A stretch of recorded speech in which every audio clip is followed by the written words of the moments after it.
Hello, everyone, and welcome to the Disability Channel, the Today Show New York. I'm your host, Rachel Handler, and I'm so excited to be here today and get to chat with one of my favorite filmmakers and friends, Melanie Rivera Waldman. Just a quick check-in on things happening in New York, specifically for the disability community. I'm so excited to get started on the Disability Film Challenge, less than a month away now. And in years past, teams from New York have done really well in this challenge. I'm thinking of you, David Harrell, and your award-winning films. And Marilee Talkington has created some incredible solo films where she writes, films, edits everything herself, and is the only actor in the film. So really, if you're an actor or a filmmaker or a sound person with a disability, get involved with the film challenge. It is so much fun. And you don't have to be in New York to do it. You can do it wherever you are in the world. But New Yorkers are really great at the challenge. And also today, I decided I'm not wearing any makeup because I realized I am a New Yorker and I've been pushing myself so hard to do so many things. And today I'm like, you know what? I'm going to relax. I'm not going to do my makeup. We're living through a pandemic. Let's be kind to ourselves. So I encourage all of you, wherever you are in the country, be kind to yourself, especially today. Acknowledge that you are doing the best you can. And you don't have to be perfect 100% of the time. And you don't have to be, especially if you have a disability, you don't have to be a superhero or a villain. You can just be you. So on that note, I'm excited to chat with Miss Melanie Rivera Waldman. And we'll start talking about the Disability Film Challenge this year. So stay tuned.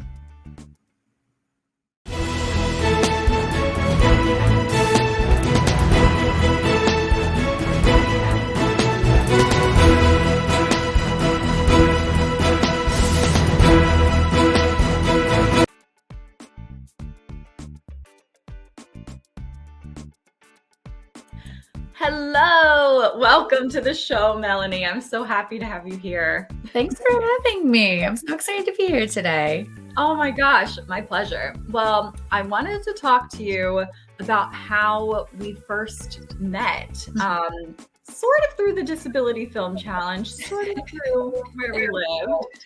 So would you mind answering how we met and this wild journey we've been on? Of course. You actually mentioned it last night that we were going to be talking today about how we met. And I thought back about it. And I don't know if you knew this side of the day that we met. My story was that I was going to be a stage manager on a show in South Jersey with my friend Doug Winkelstein. And I was in the audition room reading sides for the people coming in. And you came in and auditioned, but you were wearing a long dress. And I was sitting at the table, I think probably with my arm covered, so you didn't see me. So we were talking. And then you sang your song, and it was the Nessa Rose song from Wicked, the one that isn't actually Dreamroll, Broadway Gods, hello. Dreamroll, right? And you sang it, and then you left, and I thought about it after you left, and I was like, I've never heard that song. I like that move, whatever Thank that was you. style. And you walked out, and our friend Gina turned to me and she said, "Oh, so you know Rachel?" And I was like, "Rachel Handler?" I knew your name. I knew of you from like the community and people. I think you had done Sound of Music before that in our area. So yeah, I think I knew of you, but I like hadn't matched a name to a face and then the dress. And I was like, oh, okay. So after that, we met for coffee and we were both like, oh, so do you want to do the film challenge? Okay, like let's jump in. Oh my gosh, I had no idea we met before we knew we met. That is wild. Yeah, Wow. yeah. I was like, oh wait, that was it. That was the day I met you. Oh my gosh, it really is such a small world, especially within the disability community. Like I was walking down by the skyline in Jersey City where you have beautiful views of New York. And I saw someone in a wheelchair and I didn't want to like stop and stare and be like, oh, do I know them? Who is that? It turned out I did know them. I saw the girl post on Instagram how she was there at the exact same time I was. And I was like, oh my gosh, I saw you. I should have said hi.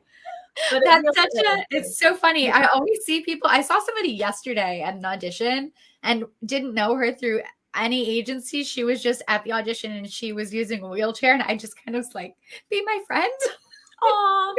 I didn't say hi. I was too nervous, but it was just like one of those moments. Yeah. Like we do know so many people, and especially in the world of like being on camera disabled talent, we all do know each other.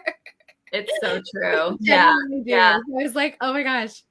It's a small community, but it's growing, Yeah. which is great because I feel like now there are more job opportunities for especially kids with disabilities. Yeah. So we get them in young, get them trained, and then there will be more and more opportunities as they grow into adults as well. So, Yeah. and the Film Challenge is doing such an amazing job promoting inclusion and acceptance and representation matters for people with disabilities. So, why don't you chat a little bit about how we started with the challenge, like all the films we've done? Yeah, I think between us we have 3 or 4 at least, Mhm. and it was the first 4 years of me being in the competition that we worked together, which was amazing. And to anybody who's thinking about doing it, I really encourage you to just like, even if it's like in the smallest capacity, being in front of the camera, being behind the camera, or if you can't be on a team, watch the films and share them because that's a part of the competition. We need these stories to get out there. And it's the award that we won together was for the awareness campaign. So Yeah. it's a huge component of the competition. So even if you're like, man, I can't do it, I really want to do it. They do it every year. They do it remotely now too, which is so amazing. And there's so many opportunities. So last year, my film, I decided it was virtual. So I decided to really challenge myself and went into it as executive producer on my team, which I don't know if I'm going to do again this year. It might have been a little out of my lane. However, Oh my gosh, you should. Your film was so amazing. I plan to do the competition though. I'll be back. I'll be back, just not in the capacity of like leading a team. Just knowing what my strengths are versus, whatever potential weaknesses. However, I have to say that I am so happy that I decided to do it last year because I loved my cast that I worked with and my team. It was just an amalgamation of such great talent. We had Steve Way from Rami, which was so cool. We had Amani Barbarin, who's on TikTok. We had Sam Manis, who wrote a book about Friends, and she has more content coming out soon. It just all of these artists who really push me to want to keep doing what I'm doing because they're really out there in the community. And I think that was the best part of this. It was just kind of like the year that I decided to work with my heroes.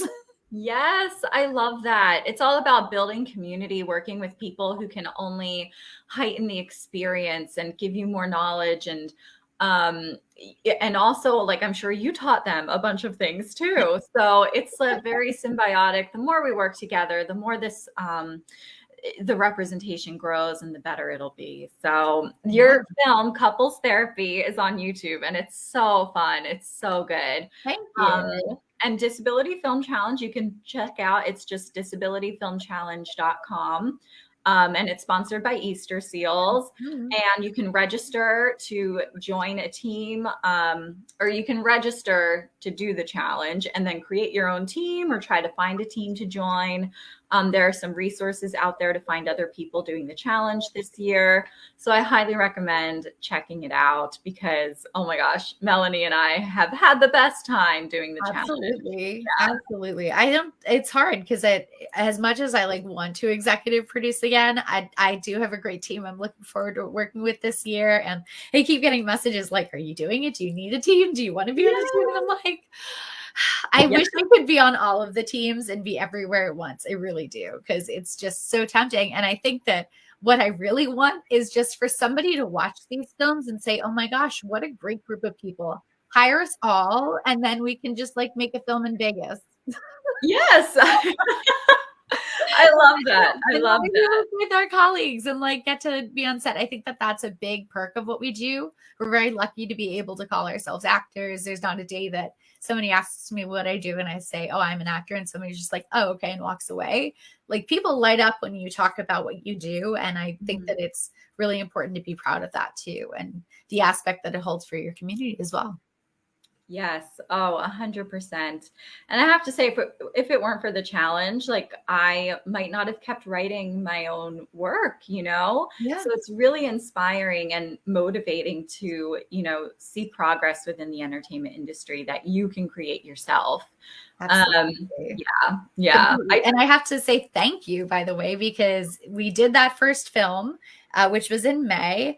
And by October, I booked my first job in Hollywood and we were flown out. Just Yes. that was it. So it's really possible for people to be able to just say, this is what I'm passionate about. I'm going to do it. And like putting action to your words of what you want to do and seeing that come to fruition, it really can happen. So don't ever second guess like wanting to do a film because there are people out there who want to see your work and put it out there for you. Oh, that's so true. Oh my gosh. Thank you for those words, Melanie. Yeah. Let's take a quick break and we will come back with more film talk and some more accessible yoga talk. We haven't even touched on that yet. Stay tuned.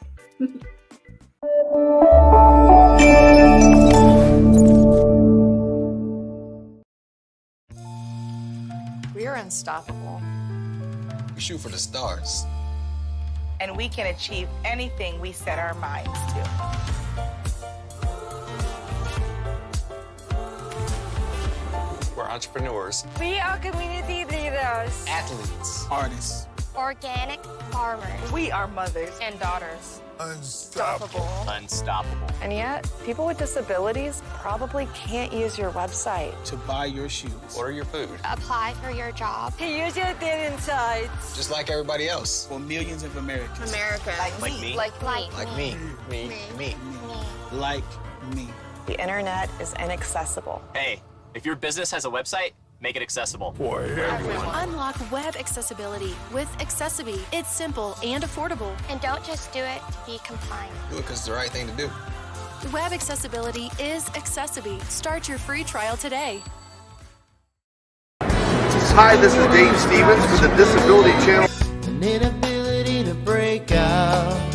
I'm sitting by the door on the second floor, losing my 7-year war. It's not an illusion, so why the exclusion? Yeah, it doesn't matter. It's about you. So,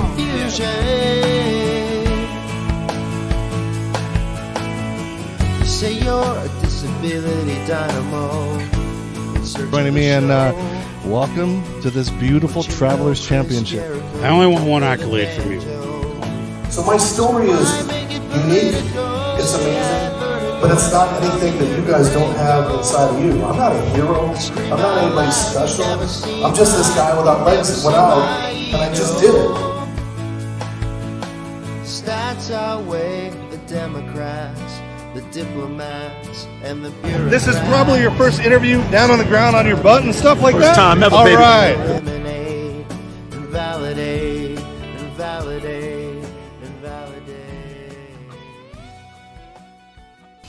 Stay with us and the Disability Channel.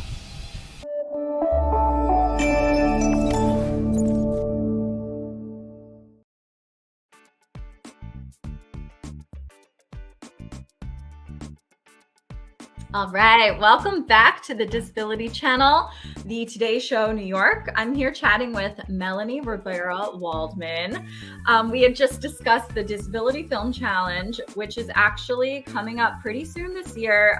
Register by April 4th to get involved.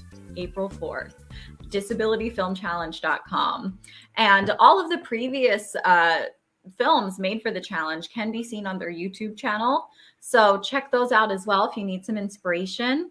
And this year, do you want to announce the genre that they've already say it? Yeah. Yeah. They change the genre every year. The past couple years was documentary, mockumentary, buddy comedy. It's been horror in the past, but this year they announced that it's superheroes, which is really exciting. So new for us. I'm really excited to see what people come up with for this one because it's cool that we get to decide our own narratives and decide what we want those characters to be and say and do. So you said before that we have this opportunity to really get behind the camera and write out what we feel our characters should need and say because there's so much lacking in the world of representation for people with disabilities. Exactly. Yeah. Like, what are the superhero stories you haven't seen before, you know? And it doesn't have to be action, it can be drama, like someone in your real life is your own superhero, you know? So it can be literally anything you want that has to do with superheroes. So, Yeah, they give you a list when the competition starts of things that you need to incorporate, like little props. But as far as the theme goes, they gave it out early this year so people can really start thinking about it. But they do have like little lines that you have to throw in or a theme or something, but it's really easy. It's nothing that like should throw you off from what you're doing, because if you're practicing writing or practicing getting in front of the camera, this is the best way to do it. for sure. And like Melanie said, I mean, the first film we made it was called The Housewarming, still available on YouTube. And it was like a goofy, like fun comedy. And the next thing we know, we're getting flown to LA to shoot an episode of Goliath. So it really can lead to other opportunities. Absolutely. Yeah. Yeah. And Committed was the next film we made. Yes. That won the AT&T Underrepresented Filmmaker Award. And we got a cash prize, which was very lovely. And the recognition was amazing. So this challenge can lead to many other opportunities. So go for it. And not only in film, actually, I'll say that a friend of mine, Danny Gomez, who was in it, had a modeling job last year come up, and I had no experience in modeling. I'd been in front of the camera before, but I got to jump right into the world of adaptive fashion. And it was so much fun. That was called Social Surge. It was Kickstarter made by people with disabilities for people with disabilities. So there are so many opportunities out there. You just have to be open to them, whatever comes your way. Amazing. Oh my gosh, we were just talking about accessible fashion with Casey Marshall, who's a designer, last week. So that's amazing. Exciting. Yeah. I saw a clip of it and I was like, I love that there are actually people doing the job that know what our lives are like on a day-to-day basis. I think that that's just as important as having adaptive fashion out there. That we're the ones, pushing for it and advocating for it too. For sure. For sure. I want to switch gears a little bit and we'll sort of combine AMP camp and accessible yoga. Perfect. So why don't you just tell us, I know you're trained as a yoga teacher specifically for accessible yoga. So tell us a little bit about how you got interested in yoga, how you got trained, all the good stuff. Sure. Yeah. Being a yogi goes back for me 15 years. I started it I went to summer camp growing up before I became disabled, and they had opportunities to practice yoga during camp. So as a camper first, it's great to see like the kids running around and then all of a sudden they're just exhausted. They've worn out all their energy in yoga. And then you get Shavasana too. And I was like, oh, I like this. So we all get Shavasana. We get a break from our day. So that was a really great intro for me to get into yoga, practice it for years and years in college. And then I became disabled after I graduated from Rutgers. I have my BA in theater and journalism, and I was really heavily involved in the theater community. So it was like I had this huge involvement with theater and love for that first, but also just being able to, keep up with the pace of theater school. And with the yoga that I was doing at the time, I hadn't had any diagnosis of my chronic illness at that time. So I was really pushing myself, which eventually led to the amputation of my right arm. I do have lupus, endometriosis, and EDS. So Ehlers-Danlos is connective tissue disorder, and it's a little tricky with yoga. But I became disabled and said to my cousin, I miss my yoga practice. I miss having that capacity, and I wasn't doing theater either. So two of my big loves were missing from my life. Yoga was my first way back into kind of finding myself, and it was like magic. I was hooked after about 2 months of doing power yoga, and I think the third month I said I want to be a teacher. I went to a local studio and said that they were kind enough to give me a scholarship for my 200 hours, which is really generous. Yeah, it was just such a gift to be able to do that. And from there, I decided about a year later that I wanted to do accessible yoga because I started feeling the wear and tear of, going through yoga every day. My shoulder, I get injured. At EDS, you can really hurt yourself any which way. It's more about like strengthening yourself, which is a part of yoga that I incorporate into all my classes, accessible or non. So being a part of the accessible yoga community has opened so many doors for me. And I'm just seeing so many beautiful things coming from being like that symbol, the representation of what I want to see. And teaching yoga at AMP Camp was something that came later on down the line, which was amazing. Sadly, it was a year that Rachel missed. But it was great to be able to do it not only for the campers, but I invited, as I do in my normal yoga classes, I invite caretakers in. So I invited the counselors to join, and the campers, you could see the immediate effect of how cool it was to get to do yoga, because some of them shared they were too afraid to do it. Mostly they would like come to me after. We didn't really have like a group share, but sometimes we do. It's basically a support group with movement is the best way that I can put it. But the campers were really into it. And what I didn't expect was that the counselors were really into it as well. And after the first week of camp, it was only 1 week. So after the 5th day, I had a counselor come up to me and say, Mel, I have been so afraid to go to a local studio because I don't know what I'm doing. And he said to me, my goal is that I'm going to go home and I'm going to go to a class and I'm going to let you know. And he did just that. He went to the studio, and it just it touched me on a level that was so profound and unexpected, that it has that immediate effect for people to just try it once or try it a couple times and be able to say, wait, maybe I'm the one who's standing in my own way. And I think that yoga led me back to my theater world, which led me to, think about doing Easter seals at all. Just having that confidence back within myself, like nothing has changed about me other than physically what has happened to me and my new diagnoses, which, they're day to day. We all injure ourselves with our disabilities, and sometimes we have less spoons, as people say, than most. And we have to really learn how to advocate and care for ourselves in that way. So I think it's a great teacher for me personally, but also for anybody who really is looking for that yoga connection in their life, that it's possible. Thank you, Melanie. Yeah, that's so great to hear, because I do feel like when you don't see anybody like yourself doing an activity like performing on stage or doing yoga or strength training or whatever, it's hard to imagine yourself doing that. So absolutely. So appreciate you really paving the way and making that space for people with disabilities to have the space for themselves now, to have the confidence to go to a yoga class and be like, this is my body. I'm going to try this. Maybe I'll have to adapt some things. And hopefully the teachers will have more knowledge and be more aware of people with different needs. Some disabilities are very visible, like my prosthetic leg, your arm, but some are completely invisible, like my herniated discs, your lupus and EDS, So I think it's so important. Yeah. A lot of people live with invisible disabilities. So it's really, really important for, teachers in the yoga community to be aware of. Yeah. And I was talking to you a little bit before this. My next big thing with yoga, I'm going to be trying to educate yoga teachers before I go back into teaching the community, because sometimes I get too tired to teach, or right now I'm not even teaching virtually or in person because my own health kind of came first.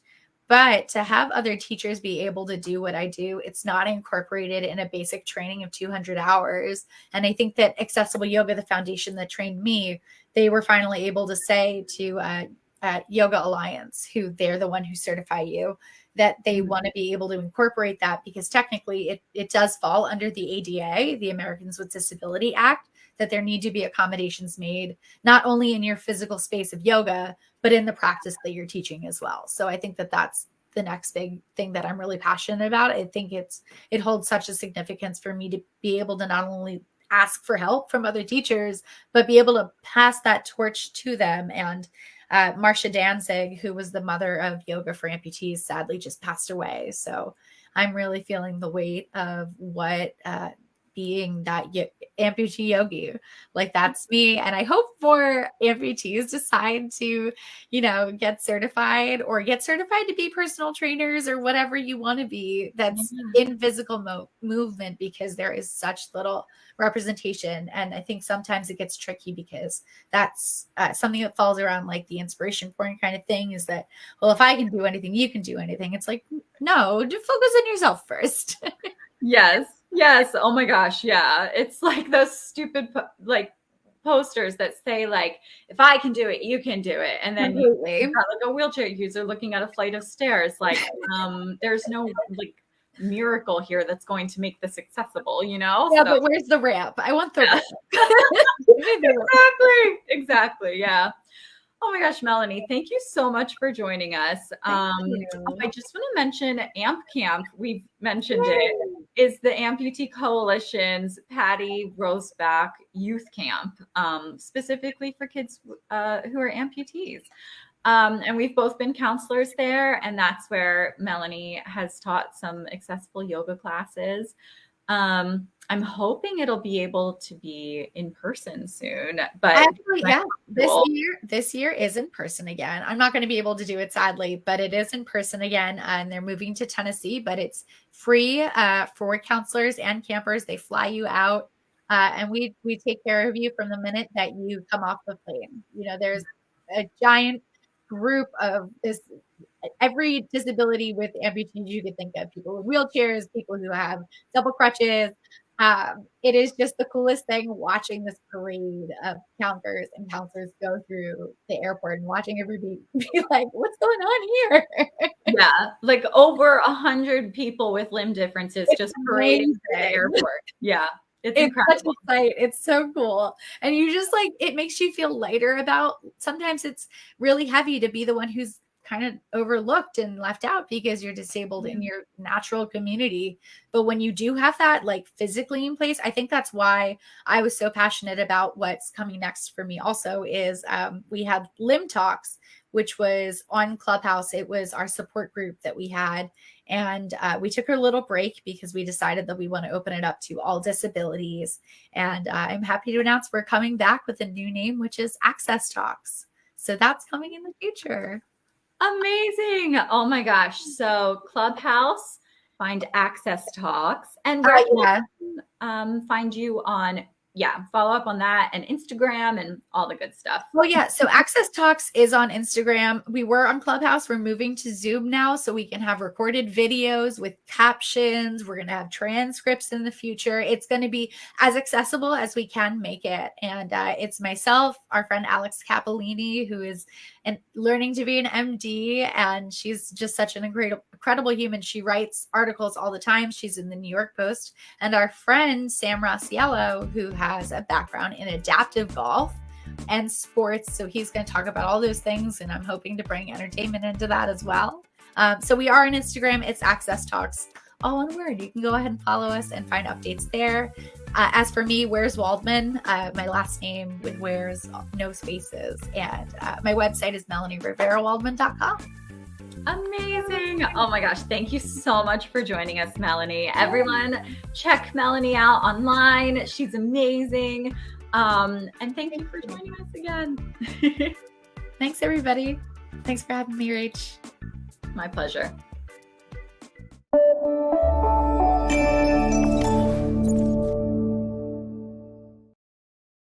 Jay Stoyan here for the Disability Channel, the world's only inclusive channel for and by persons with disabilities. I just want to let everybody know that we are now live on Roku TV, the world's largest IP platform, and it is a free subscription.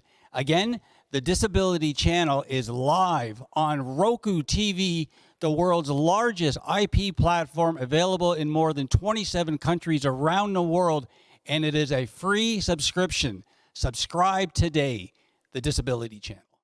Hi, this is Rocky Blyer, and you're watching the Disability Channel, showcasing abilities.